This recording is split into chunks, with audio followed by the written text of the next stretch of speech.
What is the true story behind The Watcher on Netflix? The series is based on The Haunting of a Dream House by Reeves Wiedeman, which was inspired by the experiences of one family. This is perhaps the most horrifying aspect of the story. Who then is the actual family that Netflix is based on? Who exactly is the Watcher anyway? Well, if you're running behind on some of that stuff, then today's episode just might be for you. In today's episode, we'll be looking into what is the true story behind The Watcher on Netflix. So hey folks, welcome back. You're watching Stalker Stories. The video's about to begin, so sit back, relax, and enjoy the show. So who exactly are the members of the real-life family that inspired the Netflix show? Well, let's see. The occurrences described in a New York newspaper served as the catalyst for the creation of The Watcher. The book is based on the true story of Derek and Maria Broaddus, a married couple who, in 2014, purchased a spacious property in the picturesque New Jersey town of Westfield at 657 Boulevard. The book follows the life of the Broaddus family. They had high hopes that it would become their dream house, but just as remodeling work on the property that cost them $1.3 million began before they moved in, an unsettling letter addressed to the new owner arrived in the mail. The person who wrote the letter called themselves the Watcher and claimed to be the person who was keeping watch over the house in preparation for its second coming. The contents of the letters were disclosed to the cut by the Broadduses, with the first letter containing the following text. My family has been interested in the 657 Boulevard for many years, and now that it is getting close to its 110th birthday, we have been entrusted with the responsibility of watching and waiting for its second coming. Do you have any idea where this house came from? Do you have any idea what may be found within the confines of 657 Boulevard? What brings you to this place? We are going to find out. The Watcher also made references to the couple's children and pleaded with them to bring young blood into the home. After going to the authorities, Broaddus was given the advice to keep the contents of the letters to themselves and not to discuss them with their neighbors, because the authorities considered that the most probable perpetrator was one of the neighbors. Cast member Farrow recently expressed her wish that the real-life victims will stay away from the new series and never watch it.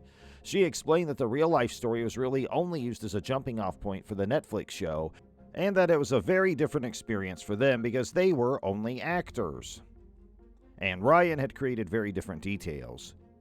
I have no idea if my persona ever existed in the lives of those individuals. She went on to say that the plot concept covers the general outline, but Ryan Murphy is responsible for the intricacies. Therefore, I'm unable to identify the family. I can't say for sure that I ever understood. However, I feel terrible for them and everything that's happened. I really hope that people don't watch the series. Let's take a peek at the Netflix series, Who is the Watcher, and find out who it is. Following their inquiry, the Broaddus family was convinced that one of their neighbors, Michael Langford, was the Watcher. This was due to the fact that Michael Langford's family's home provided a view position, as well as the fact that Michael Langford's family was perceived to be odd. However, in the end, he was exonerated of any wrongdoing, and the Broadduses engaged their own private detective to look into the circumstances around the crime in the area. They got a total of 3 letters, the second of which identified their children by name and nickname. The letter also included details that, according to them, could have only been observed by someone who had been inside the home or quite close to it. As they continued their search for the Watcher, the Broaddus family discovered that the previous owners, the Woods, had also received a letter shortly before moving out of the house, but they had no problems during the previous 23 years that they had lived in the house prior to that time. This information was discovered as the Broaddus family continued their search. The Broaddus family, who did not actually move into the home but instead decided to rent it out, proceeded to attempt to sue the Wood family for not disclosing that they had received a letter. However, the case was ultimately dismissed. The Broaddus family did not actually move into the home but instead decided to rent it out, and by that time word of the Watcher had already traveled throughout the neighborhood and even further. There were many hypotheses proposed, with some websites like Reddit asserting that the Watcher must reside within the house's walls. Other people, including some residents of Westfield, proposed that the Broadduses had sent the letters to themselves in an effort to recoup financial losses after having buyer's remorse after purchasing the house. In the end, they decided to sell the house in 2019, which is when it was purchased for a price that was $400,000 lower than what they had paid for it.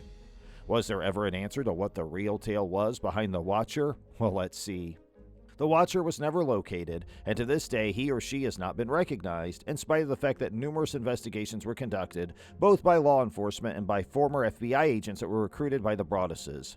Netflix has altered the plot in a few respects, including changing the names of the Broaddus family members, as well as their surname. They look to be older than the Broaddus' children when they first bought the property. which is consistent with the fact that they only have 2 children in the series. If we want to know whether or not the show provides an answer to the mystery of the identity of the Watcher, we'll have to wait until it is broadcast before we can find out whether or not it does. The people who were actually hurt by the crime stay away from the new series. The Watcher has all the makings of becoming the next big real crime drama on Netflix, but star Mia Farrow has a message for a certain demographic. She hopes they avoid watching the new series. However, not long after they moved home, they began to get threatening letters from an unknown person who identified themselves as only the Watcher, which sent their lives careening out of control. And she told them, "I'm really sorry for that family because they were presumably pursuing the American dream. In your own home, which is supposed to be the safest place, your heart, your comfort, your children, all of those things were taken away in the scariest way, and I'm really sorry for that," she said.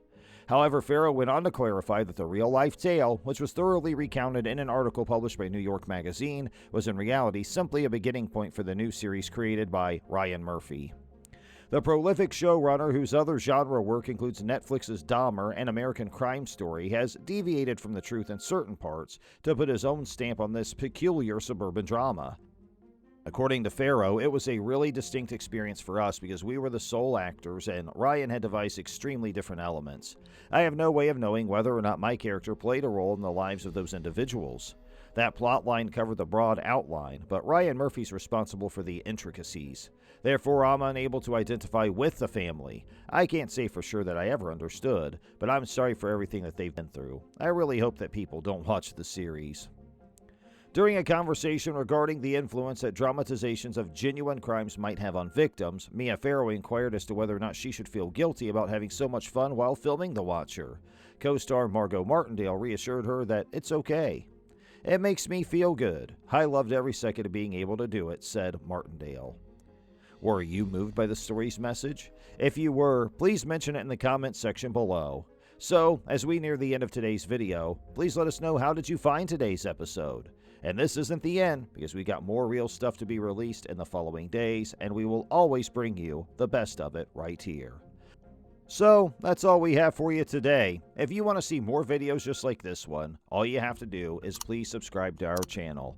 All you got to do is press the bell icon, and make sure you enable post notifications while you're at it, so you don't miss out on any of our future uploads. You'll be notified right away, and you'll be among the first to know.